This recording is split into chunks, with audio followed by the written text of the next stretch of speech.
পাঁশকুড়া মঙ্গলদাঁড়ি রাতুলিয়া তো যাওয়ার যে ন্যাশনাল হাইওয়ে, যেটা এতটা জলে প্লাবিত হয়েছে, মানে আমার জীবনে এই প্রথম দেখা। তো তোমরাও নিশ্চয়ই দেখছো, যে অন্যান্য ভিডিও থেকেও দেখতে পারো, সোশ্যাল মিডিয়া থেকে দেখতে পারো, যে এইরকম পরিস্থিতি এই প্রথম দেখলাম নিজের চোখে। তো ন্যাশনাল হাইওয়ের উপরে কী পরিমাণ জল উঠেছে তোমরা দেখতে পাচ্ছ।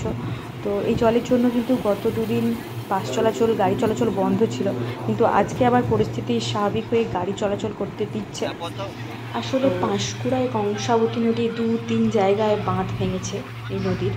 তো চাপাডালের কাছে, যেটা মানে ক্ষীরাইয়ের কাছাকাছি যেটাতে বাঁধ ভেঙেছে, সেটার জন্য কিন্তু পুরো পাঁশকুড়া স্টেশন প্লাবিত হয়েছে। কিন্তু এই ন্যাশনাল হাইওয়ে রাতুলিয়াতে যে ন্যাশনাল হাইওয়ে বন্যার জলে প্লাবিত হয়েছে, এটা অ্যাকচুয়ালি হয়েছে মানুরের দিকে যে বাঁধটা ভেঙেছে।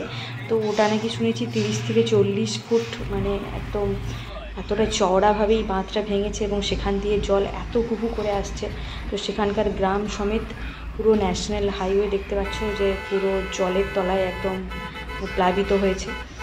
তবে এই মুহূর্তে পাঁশকুড়া স্টেশন বিপদমুক্ত হলেও রাতুলিয়া মঙ্গলদাঁড়ির মানুষজন কিন্তু বেশ এই মুহূর্তে ক্ষতিগ্রস্ত।